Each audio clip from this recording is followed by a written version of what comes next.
Вітаю, друзі, на Сейшені. Сьогодні у нас дуже особливий гість. Ця дівчина зможе не тільки вас навчити, а залучити вас до малювання. Тому що я знаю дуже багато людей, які після, не знаю, передивляння відео навчальних або робіт цієї дівчини захотіли купити собі графічний планшет та почати малювати. Вітаю, Оля. Дуже дякую, що долучилася до Сейшену. Привіт. Давай одразу до самого головного, основного та банального питання. Розкажи, будь ласка, трошечки про себе, про свою професію і як все почалося. Я 3D-художник. Зараз в мене спеціалізація – це саме художник по текстурам. Почалося все досить дивно, бо я ніколи не знала взагалі, ким я хочу бути. Я якось так грала в ігри, і в мене не було розуміння, що от є люди, які там це роблять, що це завжди була думка, що це якісь там боги це роблять, або якісь люди, які вчаться в суперкрутих університетах на це все справу. І колись мені просто знайомий програміст, який працював у студії, які там займаються 3D-моделями, він мені показав: ось дивись, можна робити такі от штуки, отримувати за це гроші. І, в принципі, я після навчання, я тоді навчалась в залізничному, приходила і щось там тикала, абсолютно не розуміючи, що, як. Починалось все з інтер'єрних якихось там, я по туторіалам щось по безкоштовним робила, там якісь дивани, меблі. І десь за місяць я вигоріла, бо я просто сиджу і розумію, що я цим буду далі займатися все життя. Потім я знайшла такий сервіс, як Sketchfab. Туди викладають моделі різні, і фотоскани, реальні музеїв, і якісь геймдевні моделі, і це все. І якось подивившись на велике різноманіття 3D-шних моделей, я зрозуміла, що в принципі можна обрати щось таке. І почала просто вибирати якісь там мультяшні, стилізовані просто концепти і спробувати це повторити. Таким чином зробила якесь портфоліо, абсолютно шакальне. Потрапила на першу роботу і, власне, так воно далі якось все і понеслось. А чим була пов'язана перша робота? Що саме ви робили? Це був теж геймдев. Ми робили теж моделі для ігри, для ПК. Я не знаю, вона наче чи не офіційна, чи щось таке дуже дивно, вона називалася якась Казакі 3, щось таке. І я, власне, туди потрапила як джун, і там у нас був лід, який давав задачі, і ми робили якісь там механічні задачі, то, в принципі, я якось так одразу в геймдев і потрапила. А от до першої роботи якісь курси або якесь додаткове навчання? Чи це було просто самостійне навчання? Тобто набивала портфоліо, якихось там дивилися інших блогерів, які могли навчити? Тобто з яким скілом тебе вже взяли на першу роботу? В мене взагалі не було якихось курсів. Якось так сталося, що от навіть на цій першій роботі дуже класна оця штука, що в тебе є старший товариш, який тобі вказує на помилки. Власне, з яким скілом взяли? Це базові скіли моделінгу. Роботодавець побачив, що я вмію там по формі, по концепту моделить. І з того, що зараз я от згадую, тоді це було ужасно, просто жахливо і шакально. Але на той момент це були такі базові скіли. Перший курс я, мабуть, взяла вже, коли я там десь 4 роки працювала. Тож виходить так, що для влаштування на роботу, в принципі, важливе це портфоліо і просто твої навички. Ніхто не дивиться, там, які курси в тебе були, можливо, якісь умовні сертифікати, дипломи, це не є показником. Так, роботодавцю дуже важливо, щоб ти міг виконати якийсь перелік роботи, за які, власне, тобі будуть платити гроші. І я не пам'ятаю ще жодного, щоб мені хтось там навіть із друзів, хто взагалі не тільки в геймдеві, а в цілому в ІТ працював, щоб в них прям питали якусь освіту чи якісь курси, які ти проходив. Важливо тільки портфоліо, наявність скілів, і, власне, все. Дивись, таке питання. Робота з завданням. В більшості початківців-художників вони все рівно малюють якийсь свій умовний стиль або те, що їм подобається, там якісь персонажі, або там умовний всесвіт, який вони повторюють. І я стикався з такою думкою, що більшості новачкам дуже складно переналаштуватися від того, що як я бачу, і від того, як бачить це замовник. Тобто спіймати цей момент, зрозуміти, що треба намалювати і як це бачить саме сам замовник. От ці моменти на початку твоєї роботи, Як от ти змогла це побороти в собі, зорієнтуватися, або може в тебе не було цієї проблеми, типу малювати, як ти це бачиш, а от зрозуміти, що хоче сам замовник? Ну, в нас трошки різна специфіка роботи прямо із 2D-художниками. А в 2D-художники, можливо, так, в них є якась оця прив'язка до стилю. А в 3D у нас рідко ми самі малюємо концепт. Особливо там в геймдеві от є окремо 2D-художники, є окремо 3D-художники. І головний скіл для 3D-художника – це от як ти бачиш концепт, зробити із нього 3D. А у 2D-шника, ну, в тебе може бути будь-який стиль, але тобі за цей стиль, скоріш за все, не будуть платити. Тобто, якщо ти там малюєш якусь графіку або ще щось, тобі буде важко влаштуватися геймдев на казуальщину. Тобто тут треба розуміти, що свій стиль своїм стилем, але є якийсь набір, ну, дуже рідко бувають гіперстилізовані проекти, на які треба прям якийсь спеціальний художній стиль, який задає головний концепт художник. Зазвичай це прям дуже так категоризовано, і треба дивитись завжди на те, який тобі, не те, що твій стиль, а який тобі ближче і який тобі буде легше, ну, в нього в'їхати. Все одно від проєкту до проєкту буває таке, що стилі трошки різняться, і тобі треба мати оцю гнучкість, підлаштовуватись трошки. Зрозумів. Це от ми розглянули саме початок. А от наразі, де ти зараз працюєш або над якими проектами працюєш? Якщо це можна зараз розказати. Ну, наразі я працюю в кіпрській студії Unfrozen. В нас є один випущений проект в стилі типу Darkest Dungeon, щось таке в стімі. Зараз ми працюємо над 2 іншими проектами. Вони теж індієшні, говорити про них не можна, але я так думаю, що може в кінці наступного року це буде розрив. От, в принципі. О, це дуже цікаво. Так. Ну, тоді будемо чекати вже на анонс. Я не знаю, коли вийде саме це інтерв'ю, але я так думаю, що набагато раніше, ніж вийде сама гра. Та продюсерка, ми ж скоро випустимо цей випуск.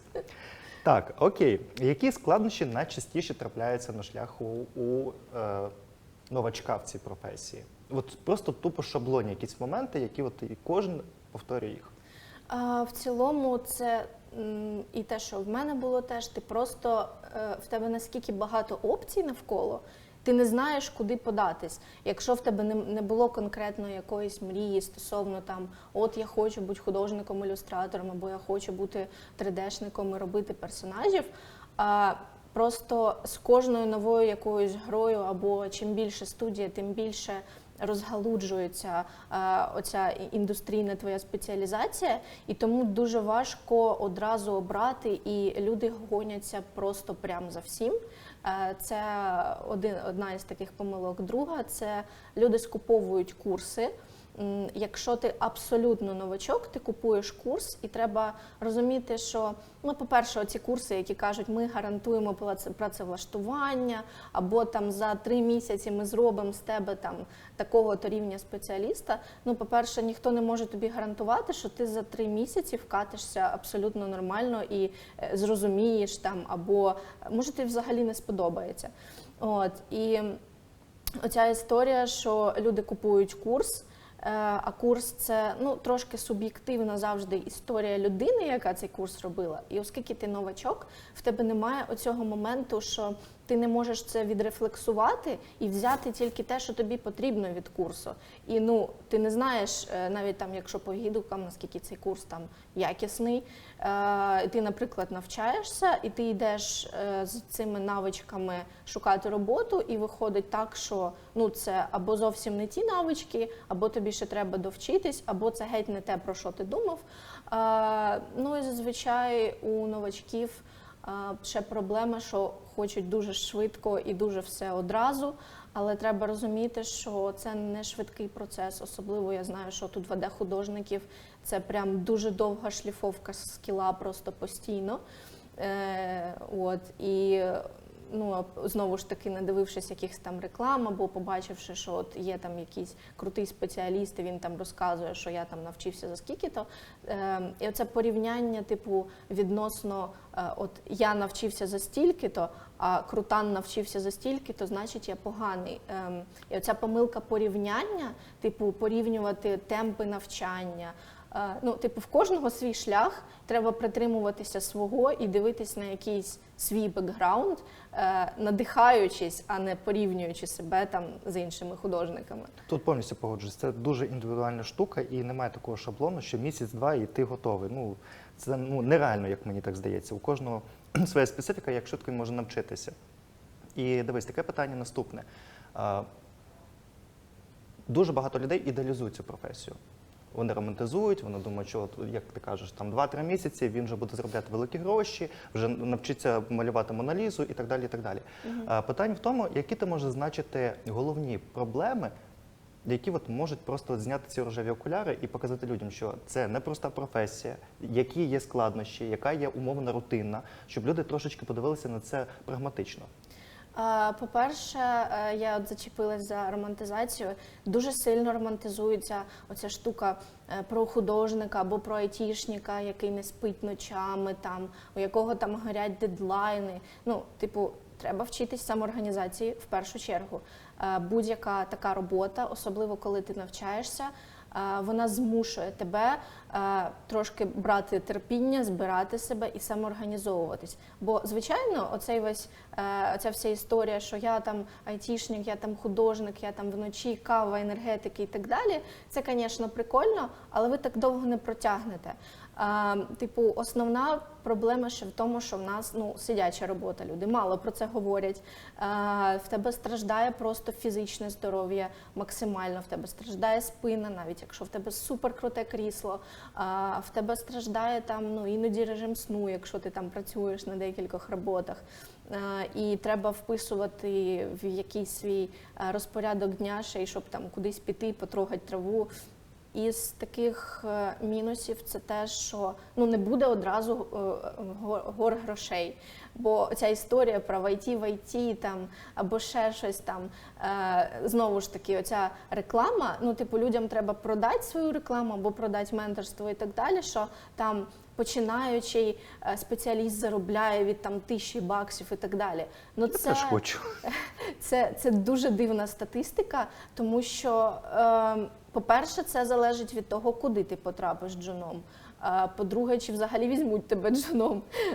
По-третє, наскільки компанія взагалі виділяє цю суму. Плюс ситуація в нас в країні така, що джунів супер багато. Якщо раніше компанія могла собі дозволити брати джуна на більшу суму, скажімо так, навчати його, мотивувати до того, щоб людина залишилась і далі виросла, то зараз це дуже велика така гонка, і навіть якщо беруть там джуна, то зарплатна вилка дуже сильно зменшилась. Тому треба, якщо десь люди дивляться на тому ж доу зарплатну статистику, завжди брати саму нижчу по очікуванням, бо можна очікувати супер багато, що тобі будуть платити, але насправді ні, це звичайна робота, як і будь-яка інша робота, там програмісти, не знаю, художники і так далі. Більше заробляють тільки прям спеціалісти. А якщо ти новачок або початківець, то і зарплата буде відповідна. Дуже мені цікава теза, яку ти додала, що дуже багато на ринку зараз джунів. З чим це пов'язано? Тобто люди застрягли на якомусь рівні розвитку в професії і не хочуть зростати далі, щоб вже розширити можливості заробляти більше. Чи в цьому напрямку складно вийти з джуна і так далі, і так далі? Я трошки цього не розумію. Взагалі таке перенасичення ринку джунами, в принципі, почалось з ковіда. Люди повтрачали роботу і треба було шукати якусь альтернативу. Знову ж таки, в цей момент з ноги оце заходять люди, які такі, ти можеш віддалено з будь-якої точки світу заробляти і так далі. І треба розуміти, що, наприклад, якась онлайн-школа набирає, або просто людина починає гуглить, і, наприклад, один поток на курсі – це 30 людей. 30 людей, які вклали гроші в курс, які такі, я якщо заплатив гроші, то я очікую, що я там далі влаштуюсь. І от оці 30 людей, неважливо, з яким рівнем знань вони виходять, вони себе позиціонують як джуни, і вони вже починають заповняти ринок вакансій, відгуків. Тобто є от одна вакансія, що компанія, наприклад, готова взяти джуніора, І на неї аплаються оці ж, допустим, ну хай там дехто не доживе до кінця курсу, дехто там відвалиться, ну, допустим, 15-20 людей вже підуть шукати цю вакансію. Ну, так. І в оцей момент, ну, звичайно, досвід не береться ні звідки. І, звичайно, тобі треба десь його набувати. І треба розуміти, що якщо в нас зараз дуже популяризована оця вся діджиталізейшн і так далі, то буде з'являтися багато людей, які хочуть далі йти працювати. І тому дуже важко, в принципі, ще через те, ну, наплив джунів ще через те, тому що люди не гуглять, не проводять ресерч стосовно того, які є професії, і йдуть на самі гайпові. Тобто, ну, яка сама гайпова у 3D-шників – це художник по персонажам, або художник 3D-шник, який робить там, ну, я не знаю, якесь оружие, там, зброю для персонажів і так далі. Тобто є ті, які постійно на слуху, і люди про них знають, і люди туди йдуть. І, власне, на оці місця дуже-дуже багато Перенасичення йде. Пропозицій мало, а спросу великий. Так, і тому, навпаки. наприклад, от професія, яка в мене конкретно по текстурам більше стилізована, маля Warcraft, Diablo і таке, навіть джунів досить мало, бо всі йдуть качатися в моделінг. Безперечно, моделінг і база вона потрібна, але далі, коли ти вже обираєш спеціалізацію, люди не шукають, куди можна ще, бо ну, в 3D взагалі дуже багато професій, починаючи від, я не знаю, художника, який суто робить зачіски персонажам, до того, хто там, я не знаю, світло розставляє по локаціям і так далі. Тобто, ну, тут ще така недостатність освіченості у людей і проведення більш такого глибокого ресерчу в цьому питанні. Окей. На свою думку, які зараз напрямки, наприклад, в малюванні, ці ніші, більш-менш не завантажені, куди от потрібно деяким джунам звернути увагу, або тим, хто от хоче тільки розпочинати. Тобто це якраз дуже цікава тема, тому що, може, є глядачі, які тільки планують, і вони знову ж таки будуть думати стосовно персонажів, зброї, де це знову ж таки перенасичено, і це втрачений час буде, ну. Що ти можеш зазначити? От, текстури ти казала. Які ще напрямки от, по роботі ти знаєш, в яких ніша не перенасичена? 100% це аніматори, класні технічні аніматори і рігери. Тобто, коли в тебе є персонаж, цьому персонажу, щоб він почав рухатись, йому треба зробити скелет, і цьому скелету треба зробити правильну механіку, порозставити контролери, щоб потім, ну, це.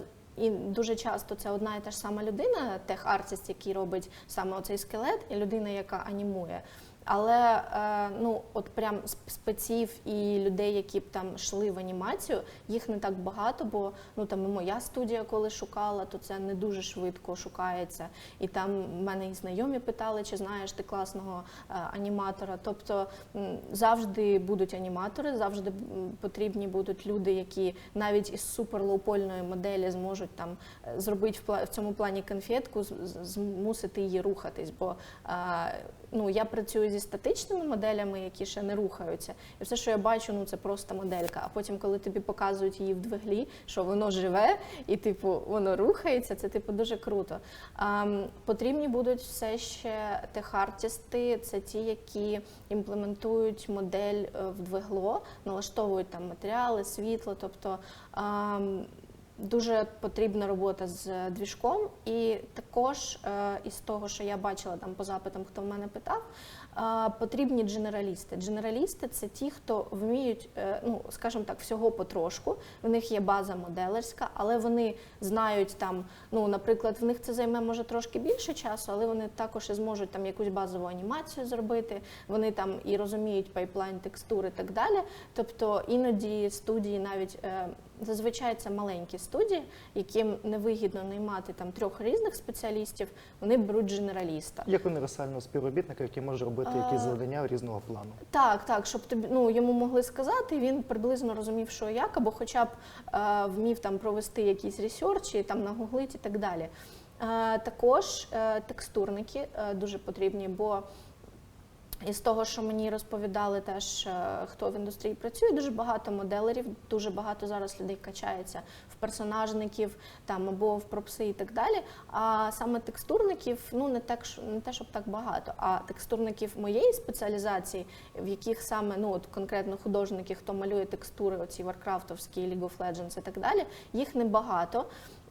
Тут потрібні люди з таким трошки художницьким, мистецьким бекграундом, або хоча б ті, хто цим цікавляться, бо ну прям дуже важко, бо і навіть небагато курсів стосовно цього, і якось люди просто думають, що от ми бачимо якісь ігри, наприклад, крупні, там AAA-ні, і от треба йти працювати тільки туди.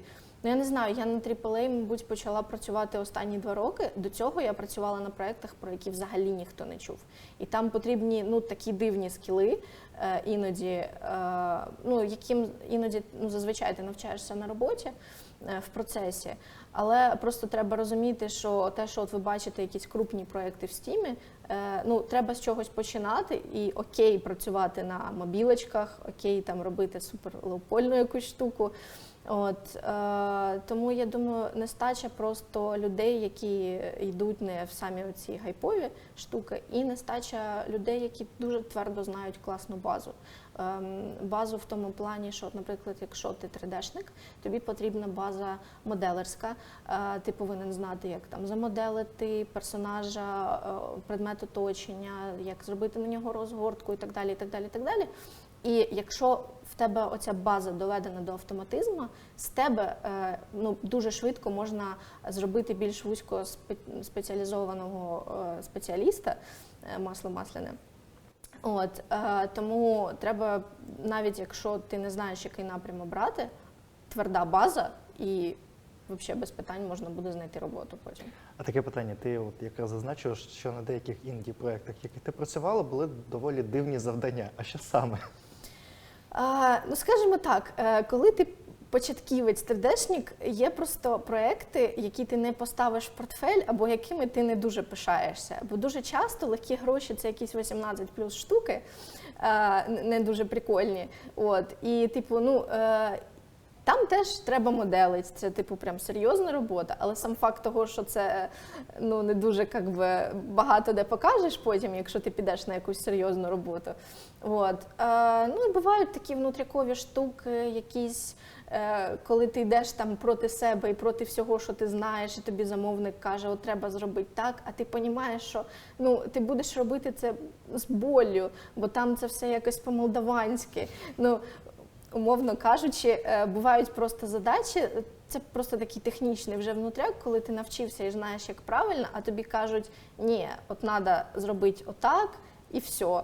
І ти такий, ну доведеться, як би, от. Питання в мене було, над яким ви проєктом працювали. Ти можеш сказати, які тайтли, ну, які ти можеш розповісти?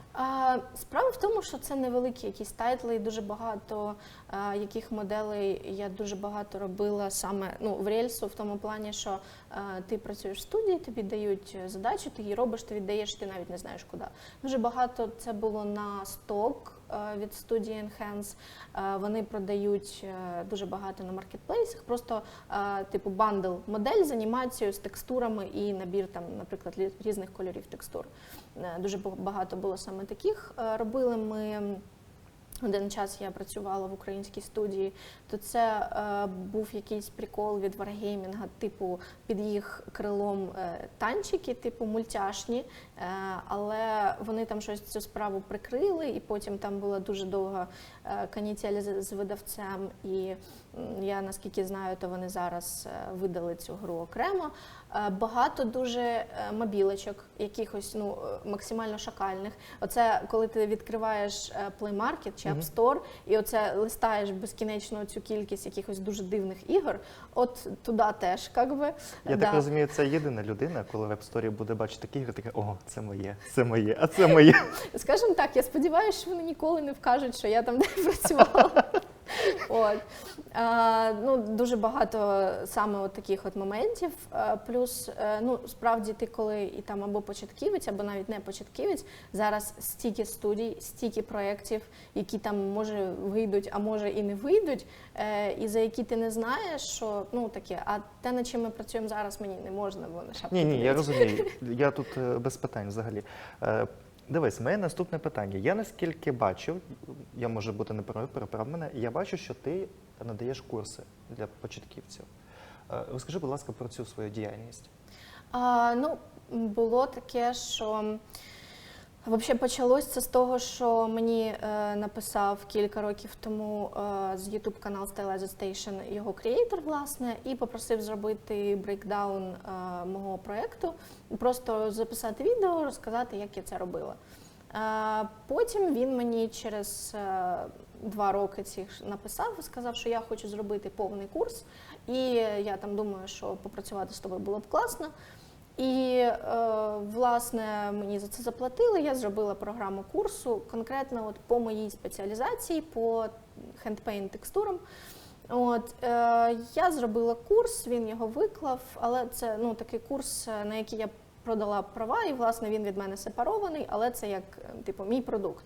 Окремо я працюю як ментор, бо до цього я викладала кілька років тому, ще до повномасштабки, оскільки дуже багато 3D-шників взагалі працювали з Росією і так далі, були там російські курси, на яких ментором і, власне, який курс зробила художниця з Blizzard, і вона мене запрошувала туди як теж сайд-ментор, перевіряти домашки і так далі. І дуже багато людей, які там потім купили цей курс, або там десь мене бачили, що я знаходжусь там в їх тусовці, то вони мені писали просто, чи робиш ти там окремий менторинг і так далі. То зараз, оскільки я випустила оцей курс окремо, мені просто там немає опції типу фідбеків по домашкам, і люди, які там купили цей курс, вони мені теж періодично пишуть.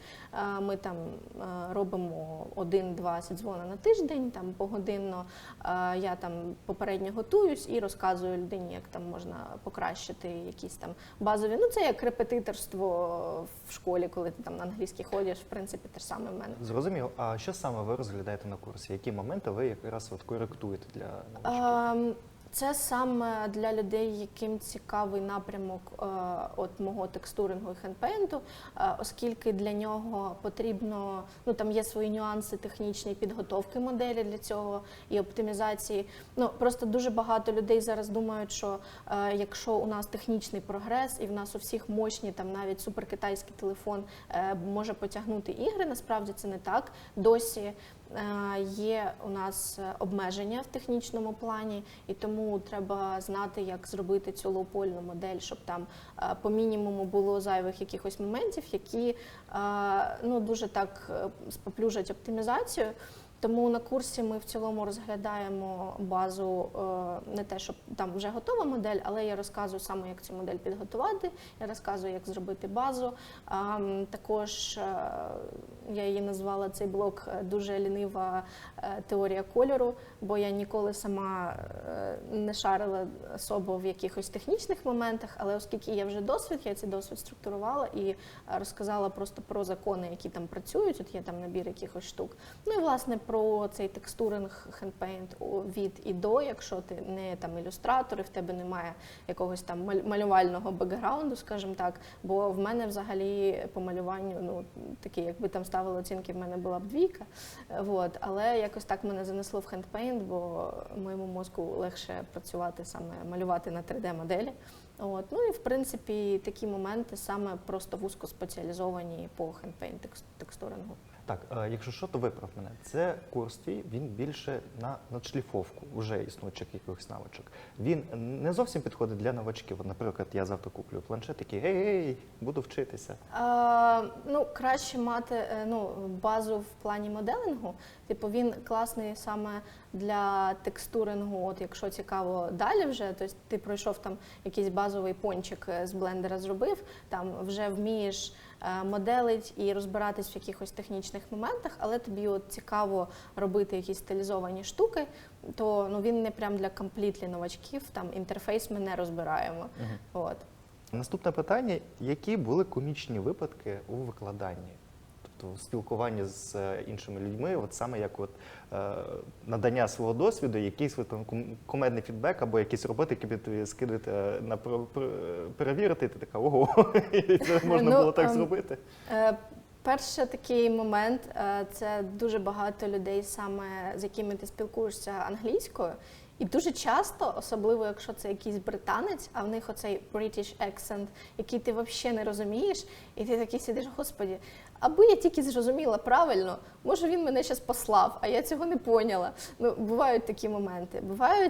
Був один товариш, який, ну я не буду називати його національність, але він потім до мене дуже активно почав кавалерувати і писав, яка я beautiful, вогники на сторіс і так далі, що вже було трошки too much, і я відмовилася його менторити, бо, ну і бувають просто такі дуже фамільярні люди, ну ти там спілкуєшся, розказуєш там щось, а він там питає, how was your day і так далі, або там, яка в тебе погода сьогодні і так далі. Треба розуміти, що ну, це година часу, і в оцю годину мені треба максимально вкласти інфи, щоб людина отримала ну, те, за що вона заплатила гроші максимально. А вони починають ну, розтягувати цю всю історію. Я така, ну окей, я там можу якось сказати, що ну, у нас не так багато часу. Але ну, це ж типу, ти за це гроші заплатив, це вже далі твоя відповідальність. Це його проблема, як він заплатив гроші, а ти можеш просто додатковий курс під назвою «Як проходить мій день». Ну хочеш, от ти переходь на додатковий рівень, ми поспілкуємося. Так, ринок України під час війни. Ми трошечки з тобою почали казати стосовно перенасичення саме джунів. Але от узагальнено, наскільки зараз складно знайти роботу, може фрілансі або ні? Чи ти стикалася з цим питанням? Ти бачив, в тебе комунікація йде також із новачками, які теж, мабуть, за це спілкуються, розповідають. Яка наразі зараз тенденція в нас з початком повномасштабної? Наскільки погано, наскільки непогано і наскільки, наприклад, людям, які тільки починають свій шлях, теж орієнтуватися, наскільки це реально для них? Ну, треба розуміти, що у нас конкретно свого ринку не було, ну, прям сильно взагалі. Контори, в яких працювала я, там до повномасштабної, дуже багато мали і інвесторів, і художників, робітників саме з Росії, і працювали на російський ринок. І не було, типу, просто дуже багато людей, яких я знаю зараз, які там, ну, от сеньори, ну, 99% працювали з Росією. І просто уявляєте, 24 лютого величезний ринок просто відсікається. І ну, тобі, як людині там, з України, яка там розуміє російську і так далі, завжди було банально простіше і легше влаштуватися на Росію. Тут ще таке питання, що багато якихось там вузькоспеціалізованих штук, або якихось менторських історій, або якихось курсів, вони були теж саме от там. У нас конкретно українських школ, ну, я не пам'ятаю таких, щоб, ну, окрім якогось зашкварного шага чи щось типу того, прям нормальних якихось менторських історій у нас не було. І тому це все дуже сильно сколапсувалось. Ну, звичайно, там, хто залишався працювати на російські контори, вони там залишились, в них цим проблем немає. Але свідомі люди, ну і взагалі, хто потім вже далі почав шукати куди, а тут, власне, ну, небагато є куди, і в тебе вибір, ну, завжди треба вчити англійську, і ти далі вже шукаєш історію десь за кордоном, або ти шукаєш, що тут у нас. І в нас зараз почали вже там навіть студії, які, ну, не то, що почали формуватися, навіть ті, що були і працювали як аутсорс на росіян, вони почали теж вже орієнтуватись на власний ринок. Там зі мною спілкувалася онлайн-школа наша українська, і я бачу, що в них там непогані теж ці всі курси. В нас з'являються якісь свої українські контори. Ну, типу, в нас і до повномасштабки був там той же Dragonfly, чи ще якась там студія, які працювали з крупними замовниками типу Riot і так далі. Але до них важко було влаштуватись навіть джуном, бо там, ну, це якщо ти аутсорс студію робиш і працюєш з крупним замовником, їм треба якість. І дуже рідко студія теж брала джунів. Зараз я не дуже знаю, як по працевлаштуванню, бо я не HR, але з того, що я бачу там на тому ж доу, скільки вакансій, ну все ще дуже багатий наплив. І компаніям, які формуються вже зараз, їм потрібні спеціалісти. Типу, їм потрібен хоча б там один сеньор, один мідл, щоб якщо ти робиш свою студію і робиш не свій продукт, а працюєш на аутсорс, ти міг продати скіли своєї команди. А якщо в тебе джун, то ти не дуже сильно можеш продати скіли. І тому зараз в дефіциті саме круті спеціалісти, які вже шарять, а джунам влаштуватись важко, але це не значить, що взагалі опцій немає. Просто треба розуміти, що якщо ти просто купив курси, просто там щось робиш, то як до повномасштабної вже не вийде на чолі попасть в якусь компанію, посидіти на бенче і тебе там навчать. Треба пахати просто, постійно аплаїтись в контори, показати, що ти в тебе є якась перспектива як у працівника, бо це так грубовато звучить, але якщо ти кудись влаштовуєшся, то тебе оцінюють, наскільки можуть продати твій час, твої вміння і оце все. І тому треба розуміти, що чим краще ти свої вміння продаси, тим більше в тебе шанс, що ти потрапиш на роботу.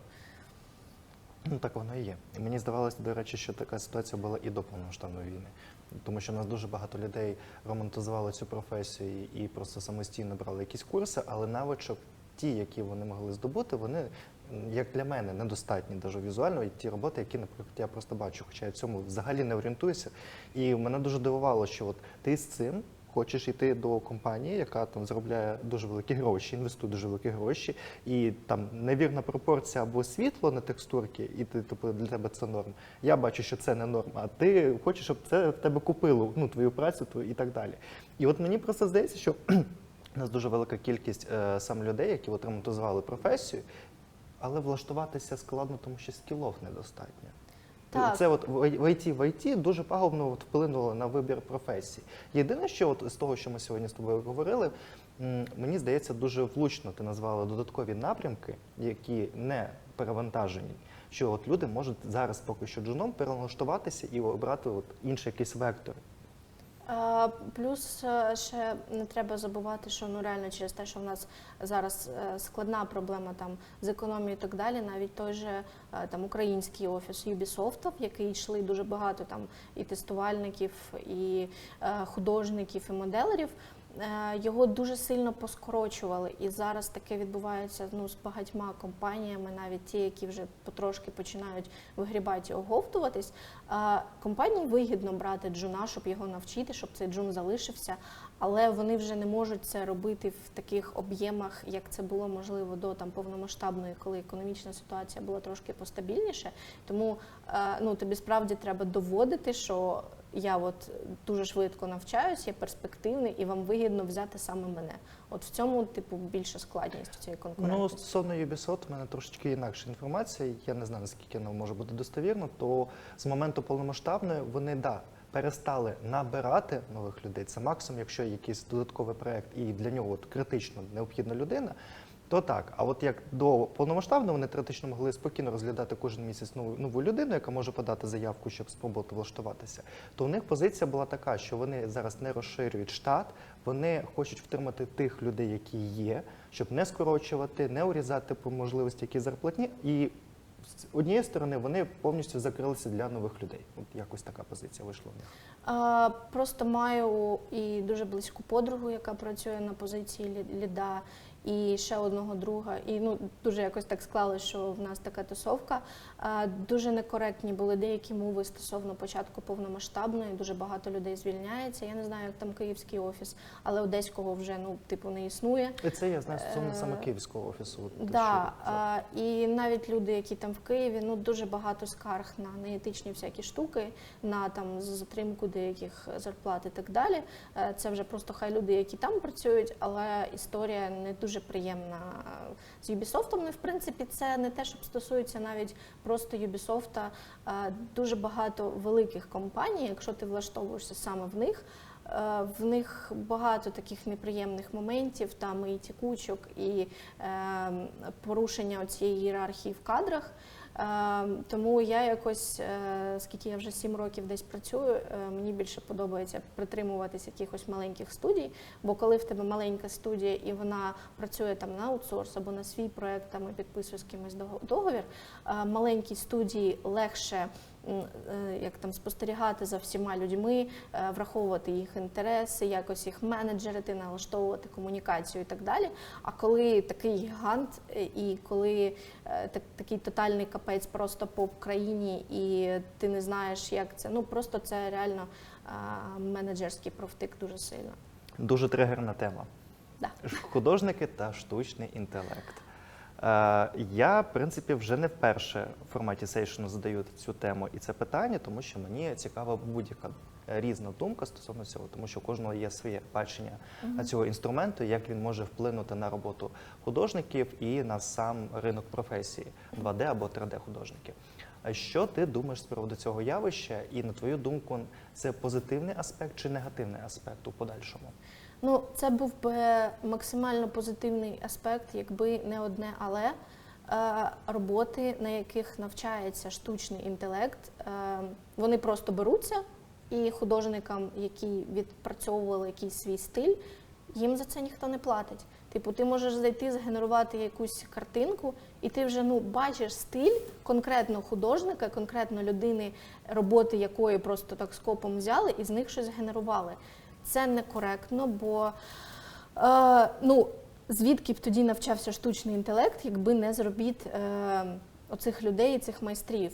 Дуже багато крутих художників, які працюють там на той же Blizzard і так далі.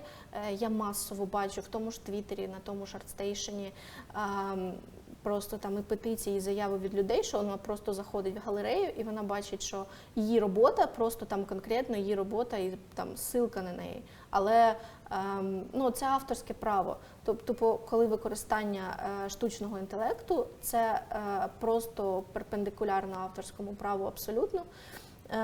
І в цьому велика проблема, бо це ніяк не регулюється. Я не думаю, що штучний інтелект забере у художників роботу, але я думаю, що він просто порушує в цьому плані закон і якісь базові закони авторського права, які повинні розширюватись взагалі на все, і на штучний інтелект в тому числі. Скоріше, у майбутньому це будуть якось регулювати, тому що це просто свіже явище, і воно просто не зрозуміло, як саме це можна регулювати.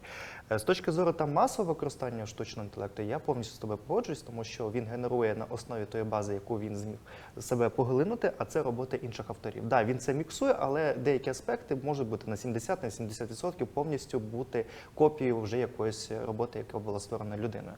А питання трошки ще іншому форматі. Саме, наприклад, давай змоделюємо таку ситуацію. Є ігрова студія, в них є свій локальний штучний інтелект, який ви самостійно командою напрацьовуєте йому внутрішню базу, і який потім вже для вас робить як інструмент якісь базові дрібні деталі, але які постійно там дуже виснажливі. Тобто ви займаєтеся більш вже художньою творчою діяльністю, він вже там монотонно якось там іконочки або якісь маленькі деталі, елементи, на яких він працює. От в цьому форматі, як інструмент внутрішній, в замкнутому циклі саме, він не краде чужі роботи, він якраз працює на тому базі, яку ви йому скармлюєте.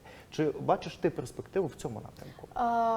Я думаю, так. Це просто наступний крок в цілому в розробці і в пришвидшенні якихось моментів. Все одно потрібні будуть люди, які будуть це шліфувати. Все одно просто зміняться трошки, скажімо так, напрямок професії у деяких людей. Не значить, що штучний інтелект прям замінить, бо я просто багато бачила розборів з тих же дизайнерів, які там роблять логотипи, і як вони розбирали там те, що її згенерував, то окрема справа, але якщо це там внутрішній якийсь інструмент студії, why not? Це як студія, яка робить свій рушій, і в ньому вже там далі працює, окей, просто що питання з того, що з чого це все почалось, і воно несеться досі і зараз.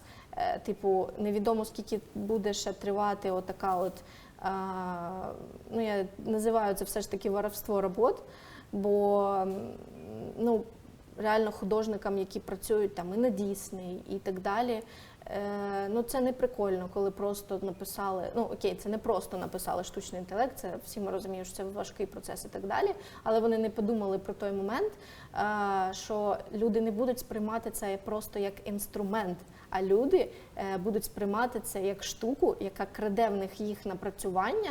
Ну, ти художник, ти там 6-7 років сидів, шліфував свій арт-стайл, за який конкретно тебе там найняли. От я бачила художницю Лоїс Ван Барлі, вона для Horizon Zero Dawn робила концепти і так далі. Її роботи теж скопипастив штучний інтелект і теж з них генерує. І в неї унікальний стиль, який вона там розвивала впродовж свого життя, в неї окремі роботи.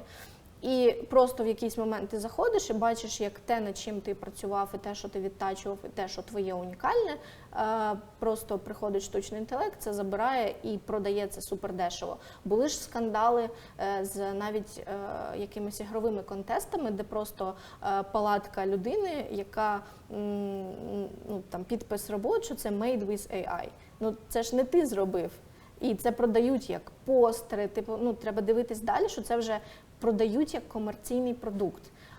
З ArtStation нещодавно теж нісся скандал, що ArtStation – це сайт, на якому люди постять як своє портфоліо і 3D, і 2D, і так далі. І там також є маркетплейс.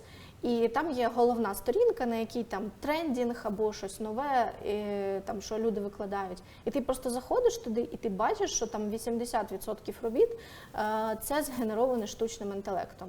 І дуже сильно люди бойкотували, поки ArtStation нарешті не зробив тег, який можна ставити під роботу, що це made with AI, або типу, що я не хочу, щоб мою роботу використовували для AI. Звичайно, це другий момент, що я не хочу, щоб мою роботу використовували для AI. Ну, типу, в тебе її візьмуть і так. Але хоча б ти можеш тепер фільтрувати по роботах, і дивитись, що це справжня реальна людина це зробила, а не це просто згенеровано. І оці і в Тіктоці зараз, і ну дуже багато де несеться просто. Це знаєте, це просто більш еволюціонована штука обводки, де ото там реклами були, що ми робимо там портрети в фотошопі, де просто обводять твою фотку, там в якийсь там фільтр накидають і так далі. Це просто більш еволюціонований варіант, коли людина, яка просто закидує якусь фотку в генератор штучного інтелекту, оброблює і кидає, і продає це як продукт, який вона зробила сама, ну це не прикольна історія зовсім. Ні, я це розумію, але з точки зору саме великих компаній, я розумію, що це для них дуже гарний інструмент автоматизації та економії часу, для того, щоб пришвидшити виготовлення проєктів. Це гроші, це час, це зрозуміло. І навіть якщо у масі, у загальному, поки що немає інструментів, як це юридично регламентувати і зберігати авторські права, я гадаю, що більшості компаній вже використовують, або планують використовувати це внутрішній продукт. І тут питання до тебе. Чи є сенс для людей-художників вже дивитися в цю сторону, навчатися користуватися штучним інтелектом, для того, щоб в майбутньому, скоріш за все, з'являться такі моменти необхідності професії художника та куратора штучного інтелекту по налаштуванню його та використання використання у розробці ігор. І коли це питання стане, і, скоріш за все, воно може стати дуже рано, там, через рік, через два, як воно дійде, вже буде ніша, в якої немає ще людей, які тільки будуть навчатися. Чи потрібно вже зараз дивитися цим вектор і якось навчатися цим користуватися? Я думаю, що люди дивляться вже зараз. Я думаю, це якась наступна ланка після... Ну, дуже багато було курсів, в один момент це завершилось 3D для 2D. Це мається на увазі, що тебе як 2D-художника навчають користуватися базою 3D-пакетів того ж там ZBrush, щоб дуже швидко накидувати болванку, накидувати форму. Бо коли ти художник, там відмалювати круг, там циліндр і так далі, це все одно час. В 3D це один клік. Ти поставив, там зробив якийсь швидкий блокаут, і ти вже поверх вже його обмалював.